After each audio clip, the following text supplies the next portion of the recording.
డప్పు దరువు వింటే గుండె ఉప్పొంగుతుంది. గొంతులోంచి పాట పుట్టుకొస్తుంది. కాలు లయబద్ధంగా కదులుతుంది. ఆ పాట కోసం అతడు పెద్ద పెద్ద గ్రంథాలు పుస్తకాలు చదవలేదు. సంగీత సాహిత్యాలు అతడికి తెలియదు. అతడికి తెలిసిందల్లా సామాన్యుల కష్టాలు, కన్నీళ్లే. వాటినే పాటగా గుండెలో నింపుకుంటాడు నల్గొండ జిల్లాలోని ఓ గొర్రెల కాపరి. అందమైన పల్లె పదాలు జోడించి ఆలపిస్తూ అందరినీ ఆకట్టుకుంటున్నాడు. కిలకిల రాగాల జోలా చల్లనైన ఈ చిరుగాలులు నా పల్లె తల్లికి ఆభరణాలు చల్లనైన ఈ చిరుగాలులు. నీల నరసింహ ఈ పేరు నల్గొండ జిల్లా రామన్నపేట మండలంలో తెలియని వారుండరు. లక్ష్మాపేటలో గొర్రెల పెంపకంతో జీవనం గడిపే కుటుంబంలో పుట్టాడు నరసింహ. ఇంటర్ వరకు చదువుకున్న ఆర్థిక పరిస్థితులు సహకరించకపోవడంతో చదువు వదిలి తండ్రితో పాటు గొర్రెల పెంపకం చూసుకుంటున్నాడు. వేరే పాటల్లోని భాష, యాసలను అనుకరిస్తూ పాటలు అల్లడం నేర్చుకున్నాడు.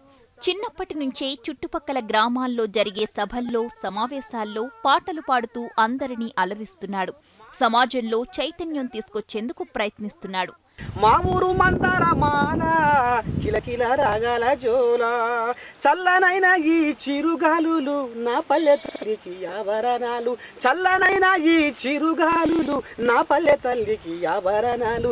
ఉయ్యాలలుగే చెట్ల కొమ్మలు నా నేల తల్లికి తోరణాలు ఉయ్యాలలుగే చెట్ల కొమ్మలు నా నేల తల్లికి తోరణాలు.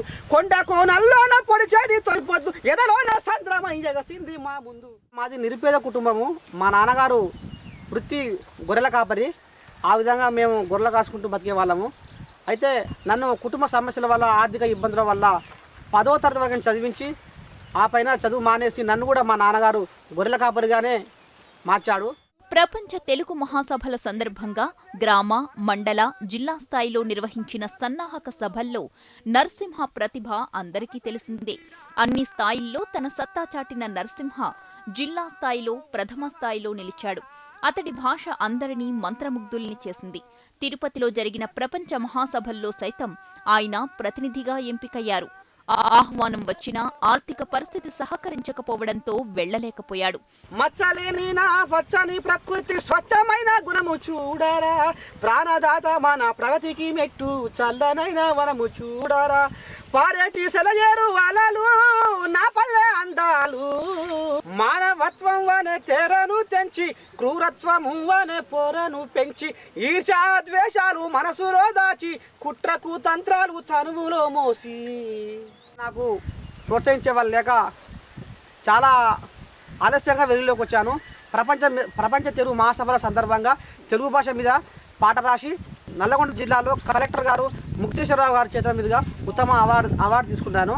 ఈ యొక్క ప్రభుత్వం మా యొక్క నిరుపేద కుటుంబాన్ని, మా యొక్క పరిస్థితిని అర్థం చేసుకొని మాకు ఈ సాంస్కృతిక సారథిలో కళాకారులంటూ నాకు ఒక ఉద్యోగం కల్పించి నాకు జీవనోపాధి కల్పిస్తారని కోటి ఆశలతోనే ఎదురుచూస్తున్నాను. నరసింహకు పాటంటే ప్రాణం. తల్లిదండ్రులు జానపద పాటలు పాడేవారు.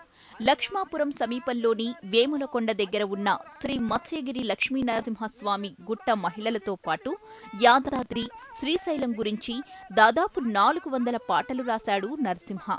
ఆ పాటలను సీడీల రూపంలో కూడా తీసుకొచ్చాడు. ఏ సమావేశమైనా, ఎలాంటి సందర్భమైనా దానికి నిమిషాల్లో పాట సిద్ధం చేస్తాడు నరసింహ. తన ప్రతిభను ప్రభుత్వం గుర్తించి సాయం చేస్తుందని ఆశగా ఎదురుచూస్తున్నాడు. మా ఊరు మందార మాల కిలకిల రాగాల జోలా చల్లనైన ఈ చిరుగాలులు నా పల్లె తల్లికి ఆభరణాలు చల్లనైన ఈ చిరుగాలులు.